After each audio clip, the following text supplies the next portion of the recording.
Hello and welcome back to my Nissan NV200 van conversion. This is the second part of my folding van table build where I'll be adding power, storage, some gadgets and a few essential extras to the unit. If you haven't watched the first part of this table build, then definitely check it out first. In it I share how I built the table and how its unique design is perfect for my van conversion. There's a link to it in the top right corner and also in the description. I thought I'd start this video by sharing what I hope to keep in the table unit. The first thing, which I shared in my last video, is my portable power pack, for which I carefully built an opening in the side of the unit and then butchered with my router. Nonetheless, it provides an ideal access window for the battery. One of the tasks in this video will be to hold the battery in place securely. Next up is my 2-hob gas stove with which I cook. And lastly, this nifty 60-watt folding solar panel, which I use to charge my power pack. But first, since installing the table, I didn't have anywhere to hang my coat, which was a convenience I had before I installed the table. Be sure to check out my Van Essentials video to see how I did that before. So I set about adding a double hook to either side, using silver ones to match the table fixings. With my coat hung up, I could begin work on the next addition to the table, a shelf across the middle. First off, I needed to work out if I could fit the gas stove in the van wall recess behind the table, whilst keeping the battery removable. After that, the solar panel looked like it would fit snugly in the opposite corner, so I began measuring and making a plan for the shelf, and luckily I had a very convenient table to work on. With the measurements double checked, I drew up my plan onto the wood ready for cutting.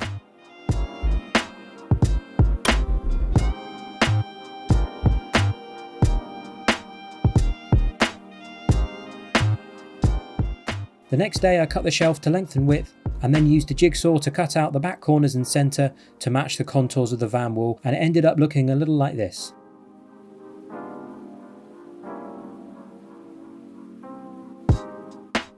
It was a really nice fit in the van, and with the shelf made I decided to cut the end off.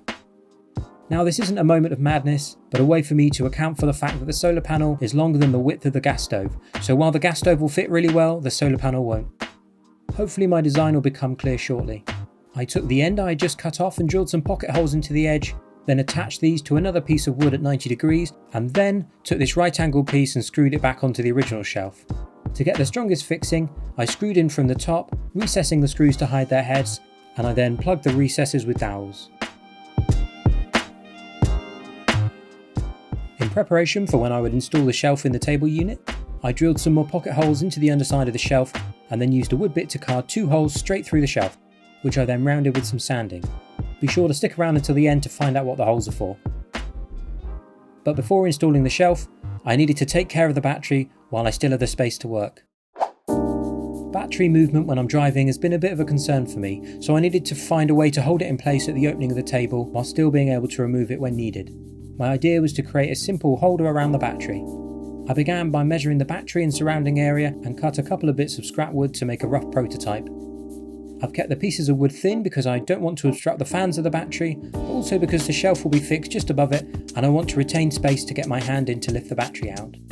It's a basic idea, but by leaving a bit of room behind the battery, I could slide it back and lift it out, though I'll address the gap behind the battery shortly. Happy with the design, I cut some wood into 18x18mm pieces and cut them to length based on my prototype with a handsaw.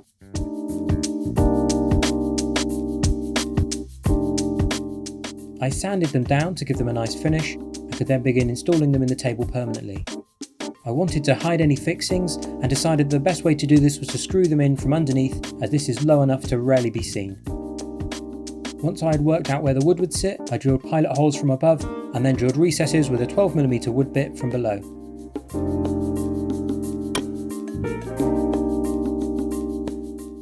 I screwed the pieces in place from below and then plugged the holes with some dowels so as to hide the screws.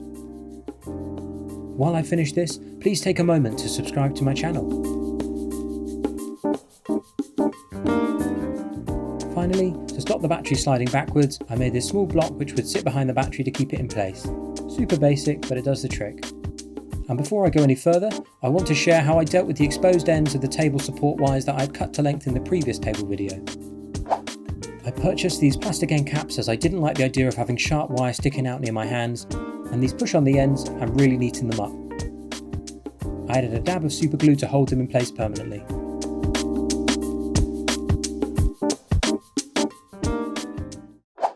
Back with the shelf, I could finally install it, and it would have been a bit easier if I had taken the table off the wall, but eventually I got the pocket holes filled with screws and I plugged them with dowels and wood glue afterwards.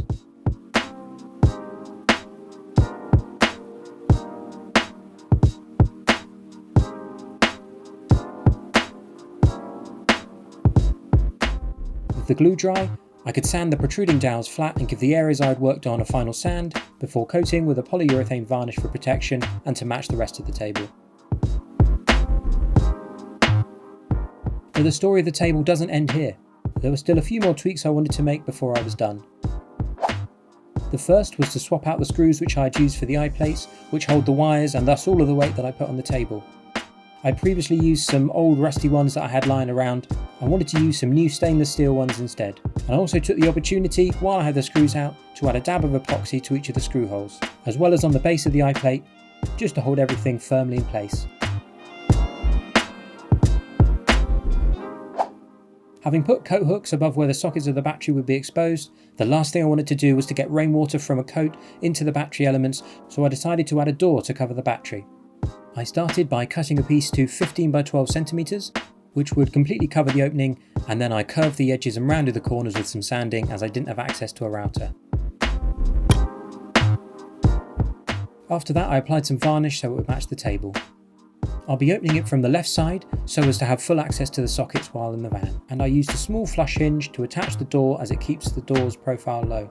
With the hinge screwed on, I wanted to add a small wooden handle to the door.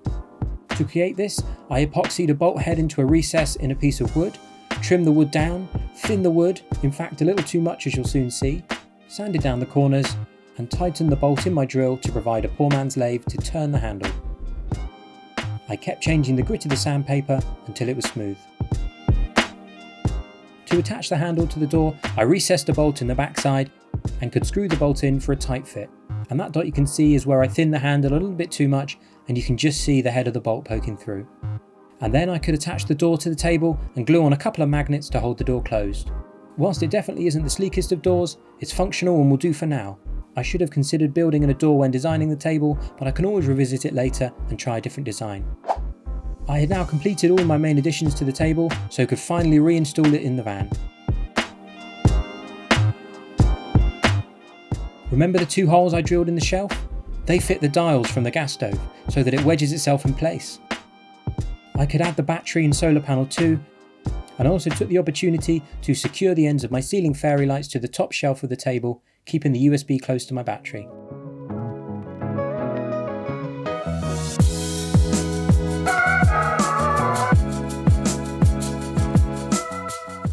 This table has definitely been a lot of work, and I'm really pleased with the results, and now I've got everything I need for days out securely stored in the van, be it in the table or the underbed storage. I've no doubt I'll keep adding bits to the table as I use it more, but for now it's the perfect setup for my van build. Be sure to subscribe to my channel, check out all the other videos from my van build, and thanks for watching.